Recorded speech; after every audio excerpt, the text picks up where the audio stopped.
नमस्कार प्रिय विद्यार्थियों, हिंदी की ई लर्निंग कक्षा में आप सभी का स्वागत है। आज हम सगुण भक्ति कवि सूरदास जी का जीवन परिचय एवं साहित्य परिचय करेंगे। सूरदास जी का जन्म संवत 1535 में और देहांत संवत 1640 में हुआ। ये कृष्ण काव्य धारा के कवि थे। जीवन परिचय। हिंदी की कृष्ण काव्य धारा और अष्टछाप के कवियों में स्थान रखने वाले महात्मा सूरदास का प्रामाणिक जीवन वृत्त प्राप्त नहीं है।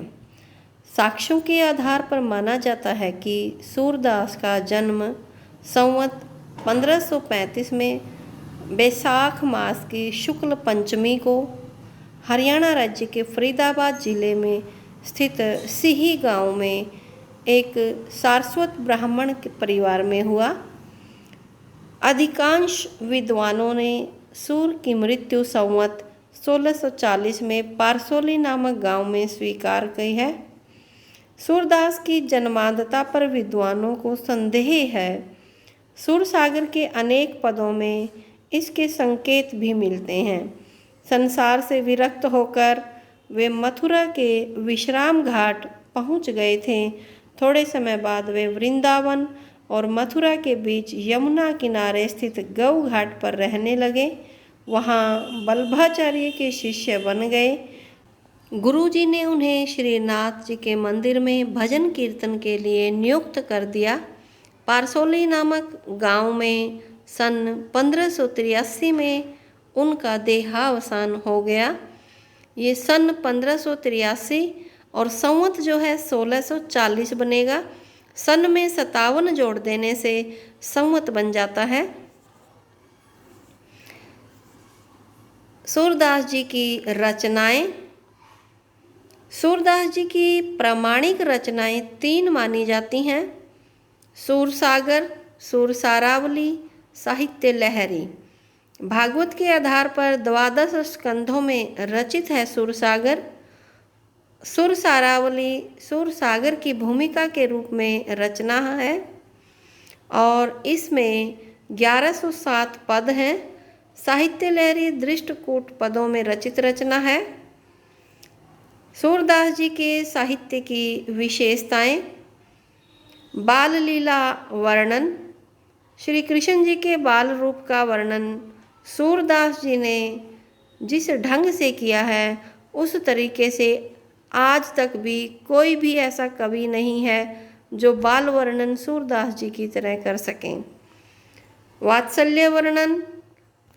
माँ और बेटे का प्रेम इन्होंने जिस तरीके से प्रस्तुत किया है वह दर्शनीय है।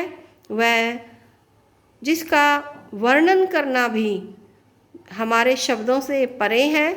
भक्ति भावना। सूरदास जी श्री कृष्ण के परम भगत थे।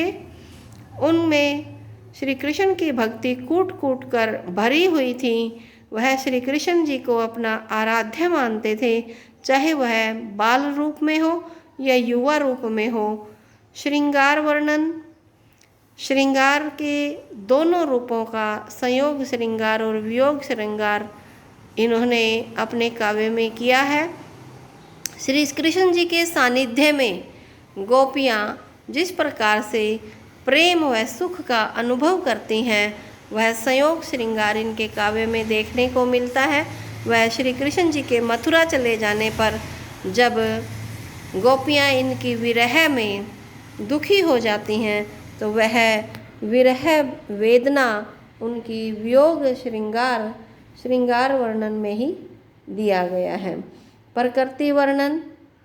श्री कृष्ण जी के रूपों का वर्णन करने के साथ साथ इन्होंने प्रकृति का भी वर्णन किया है। भ्रमर गीत परंपरा का निर्वाह। भ्रमर गीत परंपरा में भंवरे को माध्यम बना करके उल्हाना उपालंभ दिया जाता है।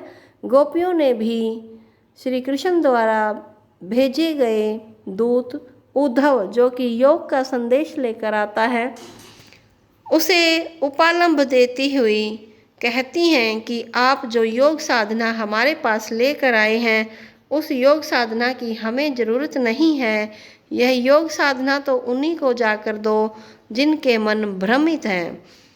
हमारा मन तो श्री कृष्ण जी में रमा हुआ है। हम तो श्री कृष्ण जी की ही उपासिका हैं। हम निर्गुण ब्रह्म को नहीं जानती और न ही हम जानना चाहती हैं। तो उन्होंने श्री कृष्ण जी के परम भक्ति के कारण ही भ्रमर गीत परंपरा में भी सगुण भक्ति की निर्गुण भक्ति पर विजय दर्शाई है।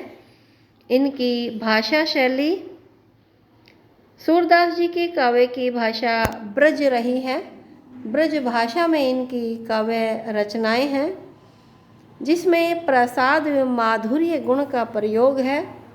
श्री कृष्ण जी के प्रति माँ का प्रेम व गोपियों का स्नेह माधुर्य गुण के रूप में प्रस्तुत हुआ है। और भक्ति भावना के अंदर प्रसाद गुण है। अलंकार, यहाँ पर विभिन्न प्रकार के अलंकारों का सूरदास जी ने प्रयोग किया है। वार्तालाप एवं तर्क शैली का प्रयोग है। भक्ति, वात्सल्य और श्रृंगार रस मुख्य रूप से इनके काव्य में रहे हैं। गीति काव्य एवं संगीतात्मकता सूरदास जी के काव्य में देखने को मिलती है। सूरदास जी का जो जीवन परिचय और साहित्य परिचय हमने पढ़ा, उसके अनुसार कुछ प्रश्न। अष्टछाप का जहाज किसे कहा जाता है? सूरदास जी को ही अष्टछाप का जहाज कहा जाता है। सूरदास जी का जन्म किस राज्य में हुआ? ये ऊपर आपको जीवन परिचय में बताया गया था कि हरियाणा राज्य में ही इनका जन्म हुआ। साहित्य लहरी में किस प्रकार के पदों का संग्रह है? दृष्टकूट पदों का संग्रह है। सूरदास जी के गुरु का नाम वल्लभाचार्य था। सूरदास जी को किस मंदिर में भजन कीर्तन के लिए नियुक्त किया गया था? श्रीनाथ जी के मंदिर में। श्रीनाथ मंदिर में सूरदास को किसने नियुक्त किया था? इनके गुरु श्री वल्लभाचार्य जी ने इन्हें नियुक्त किया था। आशा है आपको यह वीडियो पसंद आएगी व आगे की वीडियो देखने के लिए वीडियो को सब्सक्राइब करें, चैनल को सब्सक्राइब करें, वीडियो को लाइक करें। Thank you.